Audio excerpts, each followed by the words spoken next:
to America Reads Fun Learning Activities. We are college students who create learning activities for kids. Our fun activities focus on reading, writing, and math. Thank you for joining us today. My name is Mackenzie, and in today's activity, we are going to be learning about figurative language and word relationships. So let's go. We are first going to talk about figurative language. Figurative language can be defined as a word or phrase that does not have its literal meaning that is used in everyday life. Figurative language is important as it is used to make stories more interesting and fun for the reader. There are many different types of figurative language. But before we can learn the different types, we are going to need to create a flipbook for today's activity. To create your flipbook, you are going to need a stapler, 4 pieces of colored paper, and a pencil, marker, or crayons to write with. The first thing you are going to want to do is lay all 4 pieces of your paper on top of each other. We are then going to separate the layers at the bottom, leaving an inch or 2 in between the papers, like this. Once you have completed this, take one side of the paper and fold it to meet halfway through. You're going to smash down on this crease.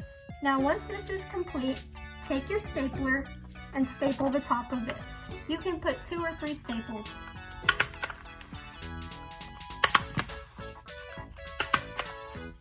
Your flipbook should look like this. Now that we have created our flipbook, we are going to write the definitions of the different types of figurative language. As I go through my creative flipbook, I want you guys to write down the definitions, the examples, and any pictures that you think will help you remember them. If you need to pause the video, go ahead. The first type of figurative language we are going to talk about is hyperbole. A hyperbole is an exaggeration that is clearly not true. The example we have is, "I'm so hungry I could eat a horse." I want you guys to write this down in your hyperbole section and create any pictures that correlate with the example. You can also write your own examples. If at any time you need more time, just pause the video. Next, we are going to talk about simile. A simile is a comparison of ideas or objects that use the words like or as to suggest they are alike. The example we have today is, "He was as brave as a lion." So you can see this sentence uses as twice. Once you have written down the definition and the example, please remember to draw any pictures that will help you remember the definition. Next up, we have metaphor. A metaphor is a figure of speech used to compare 2 objects that are not alike to create a description. A metaphor says something is something else. For example, this sentence is a metaphor. "My brother's stomach is a bottomless pit." Now we know that her brother's stomach is not actually a bottomless pit, but she is comparing her brother's stomach to the bottomless pit, meaning that he can eat a lot. Please pause the video if you need more time. Our next type of figurative language we are going to talk about is idioms. Please make sure to write down the definition and the examples. An idiom is a word or phrase that means something different from the literal meaning. Some examples we have today is, "Call it a day," which actually means time to stop or quit whatever they are doing. The next example we have is "out of the blue," which actually means something that is unexpected or came without warning. And our last example we have is "piece of cake." This means that something was very easy. An example of a picture you could draw is a cake and somebody eating it, or anything that will help you remember. Our next type of figurative language is alliteration. Alliteration is the repetition of the same consonant sound and initial letter at the beginning of words and sentences and phrases. An example of alliteration is, "She sells seashells on the seashore." We know that this is alliteration because every word starts with the letter S. For this one, I want you guys to go ahead and try to create your own example of alliteration. Our next example is onomatopoeia.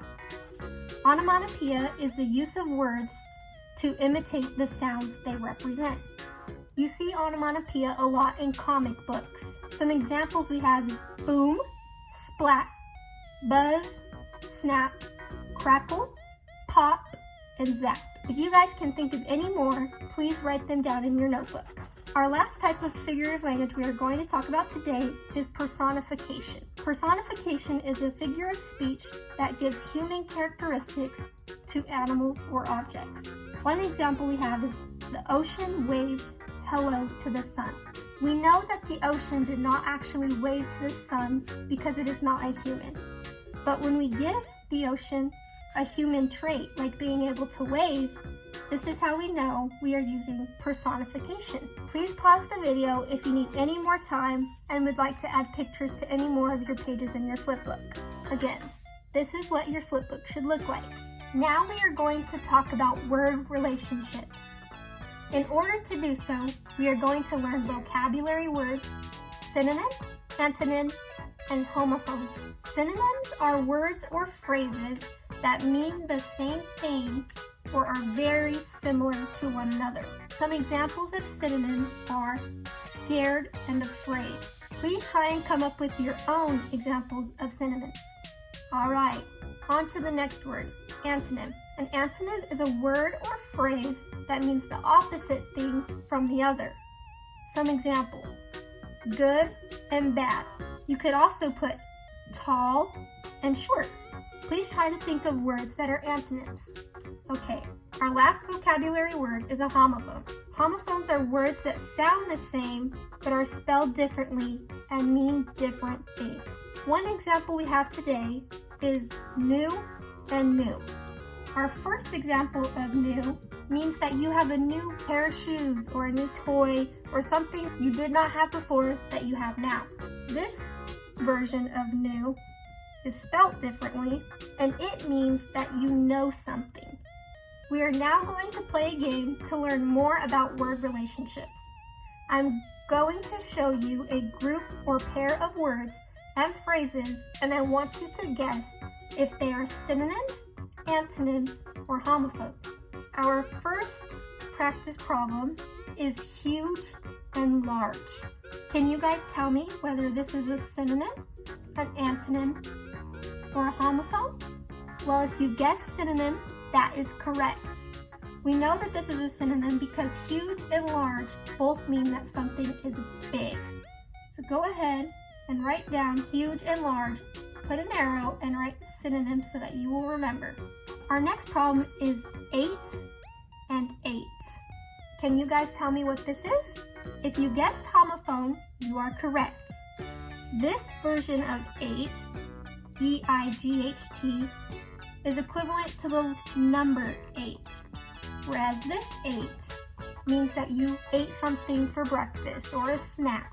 We know that these are homophones because they both are pronounced 8, but they are spelled differently and have a different meaning. Our third example is fast and slow. Can you guys tell me what these are? Yes, these are antonyms. We know this because fast and slow do not mean the same thing. To walk fastly is the opposite of walking slowly, and that is why we know these are antonyms. Problem number 4, tall and high. Can you guys tell me what these are? Yes, these are synonyms, and we know this because tall and high both mean length vertically. Number 5, 2, 2, 2. Do you guys know what this is? Yes, these are homophones. We know this because all 3 of these words are pronounced the same, but they are spelled differently and have different meanings. For instance, this 2 is equivalent to the number 2, and this 2 is equivalent to you and somebody both having done something. Example 6, house and home. Can you guys tell me what these are? Yes, these are synonyms. These both mean the same place, wherever you live. Number 7, messy and dirty. If you guys guess synonyms, that is also correct. We know that these are synonyms because they mean the exact same thing. Number 8, win and lose. Can you guys tell me what these are? Yes, these are antonyms. We know this because win and lose mean the opposite thing from one another. Number 9, true, right, and correct. Can you guys tell me what these 3 words are to one another? The answer, synonym. These are all positive connotations, and they all have similar meanings. So that is why we know they are synonyms. Number 10, be with one E and be with two E's. What are these two words to one another? Correct, these are homophones. We know this because they are both pronounced B, but they are spelled differently and they mean different things. For instance, this bee, B-E-E, you might think of the insect. Number 11, day and night. Are these synonyms, antonyms, or homophones? Correct, antonyms. These are opposite to one another.